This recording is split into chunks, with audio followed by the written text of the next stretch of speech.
क्यों नहीं कहते कि आप बीजेपी ने करवाया ये? आप गोदी मीडिया वाली बात कर रहे हैं, फिर कहेंगे कि ऐसा न वैसा। आप तो बीजेपी के पक्ष में बोल रहे हैं। हम कह रहे बीजेपी पक्ष में। नहीं तो फिर आप कहिए कि बीजेपी ने कहलवाया है। आप भी कहिए बीजेपी ने करवाया। क्यों कहते हैं? अगर बीजेपी के प्रमुख जेपी नड्डा ने साफ तौर पर ट्वीट किया है, एक्स पर लिखा है उन्होंने कि इससे पार्टी से कोई लेना देना नहीं, इस बयान से, उनका खुद का बयान। अगर खुद का बयान है तो उसको निष्कासित कर दें। इतना बड़ा बयान है, सुप्रीम कोर्ट पे कोई आवाज खिलाफ बोल देगा, छोटा बयान है, उसको निष्कासित करें। 2 कौड़ी का सांसद, उसको क्या रखने की जरूरत है? कि अब्दुल पंचर बनाता है। अरे धर्मेंद्र भी तो बनाता है। वो तो कर रहा है, धर्मेंद्र के लिए कर रहा है, मुसलमानों के लिए भी। मुसलमानों के लिए तो हिंदू के लिए भी करें। नहीं वो तो कर रहा है। हिंदू के लिए बाहर वाले करेंगे क्या? वो तो कर ही रहा है ना। मुझे फिक्र हिंदुओं की है। अच्छा, क्या आप हिंदू के लिए क्या सोच रहे? 75-500 घर बताऊंगा जहाँ खाना नहीं पकता आज भी। तो इनका ये पुराना रवैया रहा है, आज से नहीं, हमेशा से यही चलता हुआ आ रहा है। और दूसरी चीज़ हम ये भी बताना चाहेंगे कि ये देश, भारत देश संविधान से चलता है, ना कि किसी के कहने से। ये राजशाही नहीं है, ये लोकतांत्रिक देश है। इसका पहचान करना है तो आप टीवी खोलिए और भाजपा के खिलाफ कुछ बोलिए। देखिए, भाजपा का प्रवक्ता बाद में बोलेगा, सबसे पहले वो मीडिया वाला बोलता है। साथियों नमस्कार, मैं हूं रजनीश और आप जन आदर्श भारत देख रहे हैं। उत्तर प्रदेश की राजधानी लखनऊ में है और लखनऊ में ही नहीं बल्कि पूरे देश में जिस बात को लेकर के बवाल मचा हुआ है उस पर चर्चा करने जा रहे हैं। अब तक विपक्ष के तमाम बड़े से बड़े नेता कोर्ट पर सवाल उठाते थे, उसके जजमेंट पर सवाल उठाते थे। तब और सवाल उठा था जब एक जो है सुप्रीम कोर्ट के जो जज थे, मुख्य चीफ जस्टिस थे, उन्होंने कह दिया कि भगवान की आवाज़ को सुन करके हमें ये फैसला लेना पड़ा था। हालांकि उस पर हम बहुत चर्चा नहीं करेंगे, लेकिन अभी जो सवाल सबसे बड़ा उठा है वो भारतीय जनता पार्टी के सांसद निशिकांत दुबे ने एक बयान दिया है। वो इस बात पर दिया है कि सुप्रीम कोर्ट ने साफ तौर पर राष्ट्रपति को कहा था कि किसी भी नए कानून पर हस्ताक्षर करने से पहले एक बार सुप्रीम कोर्ट की राय जरूर लें। उस पर निशिकांत दुबे ने कहा कि अगर जो है सब फैसले सुप्रीम कोर्ट लेने लगे, बहुत सारे जो है फैसलों के बाद उन्होंने निशिकांत दुबे ने कहा कि हर एक मामले पर अगर जो है सुप्रीम कोर्ट फैसला लेने लगे, नियम कानून बताने लगे, तो ये विधानसभाएं और संसद को बंद कर देनी चाहिए। उसको लेकर के बवाल मचा हुआ। तमाम जो लखनऊ यूनिवर्सिटी के जो छात्र हमारे साथ हैं, इन लोगों से चर्चा करेंगे। और परिचय दे दीजिए आप। हमारा नाम विराट शेखर है, लखनऊ विश्वविद्यालय के छात्र हैं। क्या कहेंगे ये निशिकांत दुबे का जो बयान आया? हालांकि भारतीय जनता पार्टी ने विरोध होने के बाद जब मामला बढ़ा तो उन्होंने पल्ला झाड़ दिया कि ये पार्टी का बयान नहीं है। सुप्रीम कोर्ट पर सीधा सीधा आज के सरकार के, आज जो पार्टी सरकार में है उसके सांसद ने कहा कि ये फैसले ले रहे हैं, ये गृह युद्ध हो रहा है देश में। देखिए, पूरी तरीके से गलत है। उनका जो बयान है बिल्कुल गलत है, ऐसा उनको नहीं बोलना चाहिए। और दूसरी चीज़ आपने बताया कि उनके पार्टी वालों ने कहा कि ये चीज़ मतलब उनसे लेना देना नहीं है, तो ये इनका पुराना रवैया रहा है। पहले वो बुलवाते हैं कि ऐसा आप बोलिए, और जब उनको लगता है कि हम फंस रहे हैं किसी चीज़ में तो फिर उनका वो साथ छोड़ देते हैं। तो इनका ये पुराना रवैया रहा है, आज से नहीं, हमेशा से यही चलता हुआ आ रहा है। और दूसरी चीज़ हम ये भी बताना चाहेंगे कि ये देश, भारत देश संविधान से चलता है, ना कि किसी के कहने से। ये राजशाही नहीं है, ये लोकतांत्रिक देश है।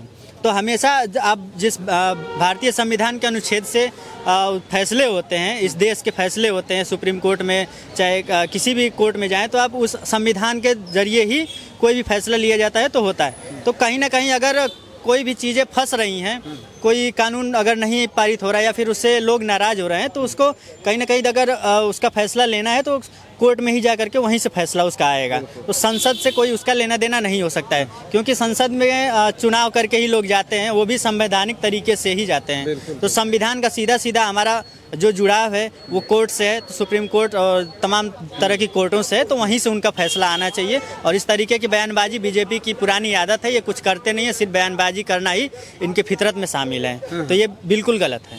नहीं तो आपको क्या लगता है कि जो सुप्रीम कोर्ट ने कहा कि भाई किसी भी नए कानून पर हस्ताक्षर से पहले एक बार सुप्रीम कोर्ट से राय लेनी चाहिए, बिना सुप्रीम कोर्ट के राय से अब जो है कोई भी नियम कानून पर हस्ताक्षर राष्ट्रपति ना करें, तो ये इसको किस तरह से देख रहा है? देखिए कहीं ना कहीं इस चीज़ से जो है पूरे देश का माहौल ख़राब हो रहा था। तो माहौल देश का ख़राब ना हो, इसको देखते हुए, इसको मद्देनज़र रखते हुए सुप्रीम कोर्ट का ऐसा कहना पड़ा, ताकि वहाँ की चीज़ें जो अगर वहाँ से जो भी फैसले आएंगे वो पूरा देश मानता है। क्योंकि आप कहीं किसी गरीब के पास अगर जाएंगे, उसके खिलाफ अगर अन्याय अत्याचार हो रहा है, तो किसी सांसद विधायक के फैसले पे नहीं वो अपनी चीज़ें सही कर पाता है। वो हमेशा यही सोचता है कि एक संविधान है और जो संविधान से देश चल रहा है, और कोर्ट है, जो कोर्ट हमारा फैसला करेगी तो हम स्वीकार करेंगे और हमारे हित में ही फैसला करेगी, उसको भरोसा होता है। इसलिए मेरा मानना यही है कि जो सुप्रीम कोर्ट है, अगर ऐसा मामला जा रहा है वहाँ पे, तो ज़रूर कुछ ना कुछ वहाँ पे चीज़ें ऐसी रही होंगी, तभी वहाँ तक ये बातें पहुँची है, तो वहाँ से फैसला अच्छा ही आएगा। तो क्या लगता है आपको, क्या लगता है जो निशिकांत दुबे हैं, निशिकांत दुबे का जो बयान आया है, उसके बाद भारतीय जनता पार्टी ने पल्ला झाड़ लिया, उस बयान को किस तरह से देख रहा है? देखिए, जो जिस संगठन से वो आते हैं, उस संगठन का चाल चरित्र और चेहरा उस संविधान विरोधी ही रहा है हमेशा। वो कभी संविधान के हित में या संविधान के लिए काम नहीं करते। उनके पास जब से वो बहुमत में आए हैं, चाहे वो नोटबंदी हो, चाहे GST हो, चाहे 3 तलाक हो, या आप वक्फ बिल हो, उनको बेरोजगारी से जो मेन मुद्दे हैं, मुख्य मुद्दे हैं, जो जनता से जुड़े हुए मुद्दे हैं, उससे उनको ध्यान भटकाना रहता है आम जनता का। नहीं भाई, वो तो राष्ट्रवादी हैं, वो तो राष्ट्र बनाने आए हैं। बिगड़ा हुआ राष्ट्र 70 साल से बना, राष्ट्र बनाने नहीं, राष्ट्र बेचने आए हैं वो। उन्होंने 2014 में कहा था कि मैं देश नहीं बिकने दूंगा, देश नहीं मिटने दूंगा। आप बताइए क्या हालात हैं आज के। आज उन्होंने शायद ही कोई ऐसी सरकारी संपत्ति हो जो बेची ना हो। रेलवे की जमीनों कब्जा कर रहे हैं। अब उनकी नज़र वक्फ बिल पर आई है, वक्फ की जमीनें वो बेचने लगे हैं। उनका अच्छा, वक्फ की जमीन बेचने कहाँ जा रहा हूँ, तो कह रहे अब्दुल पंचर बनाता था, अब वो सारी जमीनें मिल जाएगी तो वो अच्छे से जो है अपना कारोबार खड़ा करेगा। तो अब्दुल अगर पंचर बना रहा था, तो अब्दुल के लिए उन्होंने क्या कर दिया 10 सालों में? भाई वही तो करने जा रहे हैं। क्या सिर्फ अब्दुल ही पंचर बनाता है क्या? और कोई पंचर नहीं, सुरेंद्र पंचर नहीं बना रहा है क्या? और अगर पंचर बना रहा है तो हालत क्यों नहीं सुधार रहे अब्दुल की? कुछ कह रहे हैं, 1 मिनट आप इनसे बात कर लें थोड़ा, आप बुजुर्ग नहीं, आप ये बार बार कह रहे हैं मुसलमान पंचर बनाता था, सुरेंद्र पंचर नहीं बनाता था। चलिए, धीरेन्द्र पंचर नहीं बना रहा है। हमको कह रहे हैं कि मोदी जी कहे ना, उनकी बात नहीं, मोदी जी की बात करें तो उनसे ये भी कहे धर्मेंद्र जो पंचर बना रहा है उसका क्या होगा। तो उन्होंने ये बात कही कि अब्दुल पंचर बनाता था, अब जो है जो धर्मेंद्र पंचर बनाता है, अभी चलिए दिखाते हैं धर्मेंद्र की दुकान। वो पंचर बना रहा है बचपन से, तो उसका क्या करेंगे? वहाँ भी वो भी मुकदमा ले जाएंगे सुप्रीम कोर्ट, वहाँ ले जाए। जो इनकी संस्थाएं हैं, जो इनके मंदिर, जो इनकी वो है। उनके कहने का मतलब कि इस देश के मुसलमानों की उनको चिंता है, जो प्रोग्रेस नहीं कर पाए। अब जो है प्रोग्रेस नहीं कर पाए यार, मेहनत कश मुसलमान है। आज तक 5 किलो चावल आटा नहीं लेता हूँ मैं। मोदी जी कैसे तब कह रहे हैं कि पंचर? अरे झूठ बोलते हैं। अच्छा, भीख मांग के चाय बेचने के ये कमाना अच्छा है, लेकिन अगर कोई पंचर बना के मेहनत करके कमा रहा है तो गुनाह हो गया उसमें।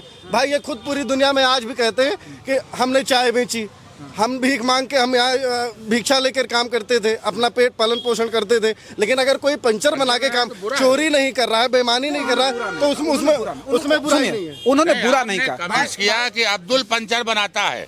अरे धर्मेंद्र भी तो बनाता है। वो तो कर रहा है, धर्मेंद्र के लिए कर रहा है, मुसलमानों के लिए, मुसलमानों के लिए तो हिंदू के लिए भी करें। नहीं, वो तो कर रहा है। हिंदू के लिए बाहर वाले करेंगे क्या? वो तो कर ही रहा है ना। मुझे फिक्र हिंदुओं की है। अच्छा, कि आप हिंदू के लिए क्या सोचे? 75-500 घर बताऊंगा जहाँ खाना नहीं पकता आज भी, गरीबी में परेशान है। वो तो 5 किलो राशन भेजवा। अरे 5 किलो राशन में उनका चलेगा क्या? वो परेशान है बेचारे, उनको लाचार बना दिया 5 किलो राशन देके। भाई अगर मेहनत संपन्न नहीं है तो 5 किलो राशन देने की जरूरत क्यों पड़ रही है? किसान अगर संपन्न है, जनता संपन्न है, हर लोग संपन्न है, तो 5 किलो आप कह रहे हो 80 करोड़ लोगों को हम गरीबी रेखा से बाहर लाए, और 80 करोड़ लोगों को आप राशन दे रहे हो। इसका मतलब कि आप में डाटा में लीक है, आपकी सरकार में छेद है, आपके दिमाग में छेद है, आपके संगठन में छेद है, आप अपना अध्यक्ष तो चुन नहीं पा रहे। मैं ये कह रहा हूँ, हिंदू मुस्लिम सिख ईसाई आपस में सब भाई भाई, और इनको मिलकर रहना है। मेरे 80% हिंदू दोस्त हैं। मुसलमानों से मेरी कम बनती, हिंदुओं से बहुत ज़्यादा बनती है। ठीक है, मुसलमानों से भी बनती है, लेकिन हिंदुओं से भी होली दिवाली आना जाना मोहब्बत है एक दूसरे। गंगा जमनी की तहजीब यही कहलाती है। तो मैं चाहता हूँ खाली मुसलमान के बारे में न सोचें, वो सोचे हिंदू मुस्लिम सिख ईसाई सब के बारे में, पूरे पार्टी सब के बारे में समर्थित न्यूज चैनलों को देखना बंद कर दीजिए। आपको हिंदुस्तान में कोई कमी नहीं दिखाई पड़ेगी। हिंदू मुस्लिम सब साथ में रह रहे हैं, लेकिन आप जैसे एबीपी न्यूज खोलोगे, ये गलत है। नहीं, ये समर्थित चैनल भी है क्या? भारतीय जनता पार्टी और सरकार समर्थित चैनल भी है। क्या आपको नहीं पता समर्थित चैनल है कि नहीं भाई, बिल्कुल हम पत्रकारिता को बिल्कुल साफ जानते हैं, लोकतंत्र के चौथा स्तंभ है हम। देखिए, लोकतंत्र के चौथा स्तंभ है। अगर आप निष्पक्ष पत्रकारिता करते होंगे तो आपका बहुत सम्मान है, लेकिन देश में ऐसे भी चैनल हैं जो गुलामी कर रहे हैं बीजेपी की, जो बीजेपी की गुलामी, बीजेपी की खाते हैं, बीजेपी की गाते हैं। अब मैं नाम नहीं लूँगा। क्या नाम है आपका, बताइए जी, मेरा नाम तौकील गाजी है। अगर आपको हम कहें आप बहुत अच्छे इंसान, बढ़िया हैं, आपको आपने अच्छा कर दिया तो मतलब क्या आपकी गुलामी हमने स्वीकार कर ली थी? अच्छा, मेरी आपने अच्छाई कर दी, अगर अच्छाई मेरे अंदर होगी तभी आप अच्छाई बताएंगे। अगर मैंने कुछ गलत काम किया है फिर भी कर दिया कि वाह वाह बहुत अच्छा काम है, तो ये तो चापलूसी है, गुलामी कर रहे हो मेरी तुम। मैं तो साफ कहता हूँ, आप गुलामी कर रहे हो, मेरी चापलूसी कर रहे हो। मोदी जी की चापलूसी की बात कर रहे हैं आप, पूरे देश में डंका बज रहा है। मोदी जी को बताइए, ट्रम्प जो है क्या क्या बोलते हैं उस नहीं, मंगल ग्रह पर उनका डंका बज रहा है। आप देखिए तो उनका मंगल ग्रह पर डंका बज रहा है। देश और दुनिया की आप उनकी बेइज्जती मत करिए। मंगल ग्रह पर जाइए, मंगल ग्रह पर भी उनका डंका बज रहा है। पर हिंदुस्तान में 80% गरीब पड़े हुए हैं। हैप्पीनेस में 147 नंबर पर आ गई है, भुखमरी में 110वें नंबर पर है। ये हालत हो गई। डंका तो उनका पूरी दुनिया में बज रहा है, डंका तो बज ही रहा है। और आपने बात की न्यूज चैनल की, राहुल गांधी जी की यात्रा निकली, भारत जोड़ो यात्रा, कितने मीडिया ने उसको कवरेज किया, कितने दिन पेपर में आया। और ये अगर जाते हैं, दिल्ली भी गए, लखनऊ भी आए, तो शुरुआत की 4 पेपर पर इन्हीं की चर्चा चलती है। शुरुआत के पेपर की 4 काम कर रहा छपेगा भाई ना, जो काम कर रहा हूँ ना छपेगा। मतलब आप ऐसे पैदल निकल जाए तो आपको छापे फिर मीडिया। मतलब ये अच्छी, मतलब भारत जोड़ो यात्रा कोई मतलब नहीं है, खाली यही अच्छा काम कर रहे हैं। वो मतलब नहीं रहा होगा भाई। भारत जोड़ो से क्या मतलब, सरकार इसीलिए मैं कहता हूँ कि भारत बनाओ की बात होगी कि भारत जोड़ो। इसीलिए 2 मीडिया है, एक भाजपा समर्थित मीडिया है, एक जो है जो निष्पक्ष मीडिया है। इसीलिए भाजपा समर्थित मीडिया की बात की गई है यहाँ पे। आपसे मैं एक सवाल पूछना चाहता हूँ, आप बताइए कौन सी मीडिया है? कौन सा मीडिया होता है भाई, कौन सी मीडिया? नहीं, मीडिया आजकल 2 चल रही है, एक गोदी मीडिया और एक जो सच्चाई दिखाती है वो मीडिया। आप बताइए कौन सी मीडिया है? आज तक तो हम कोई भेद नहीं समझे भाई, गोदी मीडिया और स्वतंत्र मीडिया हमने कुछ नहीं समझा। भेद आपको, हमको लग रहा समझ में नहीं आ रहा है। मोदी मीडिया का पहचान करना है तो आप टीवी खोलिए और भाजपा के खिलाफ कुछ बोलिए। देखिए, भाजपा का प्रवक्ता बाद में बोलेगा, सबसे पहले वो मीडिया वाला बोलता है। देखिए, वहीं से आप पकड़ लीजिए। आजकल बीजेपी के 2 प्रवक्ता बैठते हैं, एक तो वो जो बुलाता है और दूसरा जो बुलाता है बीजेपी वाले। 2 प्रवक्ता होते हैं। देखिए बड़े बड़े चैनलों पर कैसे एक सपा का प्रवक्ता बोले, कांग्रेस का प्रवक्ता बोले, कोई अन्य प्रवक्ता जो मुद्दे चल रहे हैं उन पे बोले। देखिए, दोनों प्रवक्ता भो करने लगते हैं। अच्छा बताइए, ठीक है, वो तो हो गया, चर्चाएं थोड़ी अलग हो गई। हम कह रहे हैं निशिकांत दुबे ने जो कहा, दिनेश शर्मा ने जो कहा, सुप्रीम कोर्ट के सीजेआई पर सवाल उठा दिया पूरी तरह से। भाई उम्मीद होती है आदमी को कि भाई न्यायालय हम जाएंगे, यहाँ से हमको न्याय मिलेगा। सवाल उठ गया कि ये गलत हो रहा, ये गृह युद्ध करा रहा, खुद न्यायालय सीजेआई गृह युद्ध करा रहा है। कौन निशिकांत दुबे? वो भारतीय जनता पार्टी के सांसद है, गोड्डा के, गोड्डा के। मैं जान रहा हूँ निशिकांत दुबे झारखंड। वो 2 कौड़ी के आदमियों के, अब काम मैं उन पे बयान दूँ। वो देखिए, उनसे बयान दिलवाया जाता है, और दिलवाया किसने है? भाजपा के सुप्रीमो ने दिलवाया है। नहीं, कैसे? भाजपा के सुप्रीमो ने साफ तौर से कहा कि निशिकांत दुबे का बयान जो है उनका खुद का बयान है, पार्टी से कोई लेना देना। किस पार्टी से सांसद हैं आप बताइएगा? किस पार्टी से सांसद हैं? किस पार्टी से सांसद? भाजपा से सांसद हैं। अगर कोई यहाँ पे सपा का है और कोई प्रवक्ता, मतलब कुछ भी सपा से रिलेटेड सांसद है, विधायक है या कुछ भी जुड़ा हुआ है, तुरंत आप जोड़ देते हैं कि सपा ने करवाया। क्यों नहीं कहते कि आप बीजेपी ने करवाया? ये आप गोदी मीडिया वाली बात कर रहे हैं, फिर कहेंगे कि ऐसा नहीं वैसा। आप तो बीजेपी के पक्ष में बोल रहे हैं। हम कह रहे बीजेपी के पक्ष में नहीं, तो फिर आप कहिए कि बीजेपी ने कहलवाया है।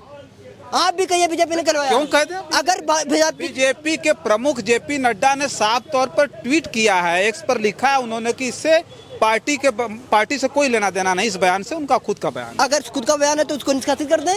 इतना बड़ा बयान है, सुप्रीम कोर्ट पे कोई आवाज खिलाफ बोल देगा, छोटा बयान है, उसको निष्कासित करें। 2 कौड़ी का सांसद, उसको क्या रखने की जरूरत है? ये बीजेपी की साजिश होती है, बोलने जबरदस्ती बुलवाते हैं वो लोग। वो सांसद 2 कौड़ी सांसद। एक लोग और रह गए, इनसे बातचीत कर लें। क्या नाम हुआ आपका? मेरा नाम शुभम खरवार, लखनऊ विश्वविद्यालय का छात्र। शुभम, तो लखनऊ विश्वविद्यालय से आप निशिकांत दुबे पर चर्चा कर रहे हैं, उनके बयान को किस तरह से देखते हैं? देखिए, निशिकांत दुबे जिस तरीके के संवैधानिक पद पर बैठे हैं, आप सांसद हैं और इस तरीके का बयान दे रहे हैं, और एक सुप्रीम कोर्ट जो कि न्याय का एक सबसे प्रमुख स्तंभ है, उसको इस तरीके से देखना और इस तरीके से उस पर बयान देना, मैं समझता हूँ कि ऐसे सांसदों को पहली बार तो भारतीय जनता पार्टी में ही रहना चाहिए, और पूरी भारतीय जनता पार्टी खोखली हो चुकी है। जिस प्रकार से वो पूरे देश को बांट चुके हैं, एक सुप्रीम कोर्ट ही बचा है जो स्तंभ बचा हुआ है, उसी उनकी एक जगह नहीं पहुंच रही है वहाँ पे, इसलिए उसको तोड़ मोड़ की बातें ऐसे कर रहे हैं। आप देख लीजिए क्या कर रहे थे, मैं वो बेच रहे हैं भारत को, मैं खामोश कैसे हो जाऊं। रेल टेल भेल तमाम ऐसे देश की चीज़ें हैं जो उन्होंने बेच दिया। आज जनता को सड़कों पे उतरना पड़ रहा है। देखिए उत्तर प्रदेश इतना बड़ा क्षेत्र है, जितनी ज़्यादा संख्या का है, और उसी में से तमाम पेपर लीक हो जा रहे हैं। छात्र नौजवान आज इलाहाबाद से लेकर लखनऊ की धरती पर लाठीचार्ज हो रहा है, और वहीं कांवड़ यात्रा निकलती है तो उन पर फूल मालाएं बरसाई जाती हैं। किस प्रकार का देश है? एक सांप्रदायिकता की राजनीति में आप पूरी तरीके से ढकेल दिए हैं देश को। मतलब ये जो कुछ हो रहा है, धार्मिक सांप्रदायिकता आप कह रहे हैं, धर्म के नाम पर। अभी देखिए महाकुंभ हुआ, पूरी दुनिया में समझिए कि कुंभ की चर्चा थी, कितना विशाल 144 साल के बाद ऐसा कुंभ प्रायोजित। अरे आप तो निष्पक्ष मीडिया की तरह बात करिए। 144 साल नहीं, हर 14 साल के बाद एक कुंभ एक लगता है। और सबसे पहली बात, जो मोदी जी गए थे स्नान करने, उनको शर्म नहीं आ रही है, वहीं स्नान किए हैं, वहीं इतने लाखों श्रद्धालु मारे गए, और क्या पता नहीं है कितने हजार करोड़ का वहाँ टेंडर लगा, और क्यों किसको टेंडर दिया गया? सब भाजपा के दलालों को टेंडर दिया गया। और इतने पुराने जो टेंडर थे, जो संभालते थे, उन लोग का टेंडर छीन लिया गया, क्योंकि वो किसी न किसी विपक्ष पार्टी से जुड़े हुए थे। तो ये साफ जाहिर हो रहा है कि सिर्फ पैसा कमाने का एक जरिया है। एक ये महाकुंभ नहीं, एक ये मृत्यु काल हुआ है, सबसे बड़ा मृत्यु काल हुआ है 2025 में। ये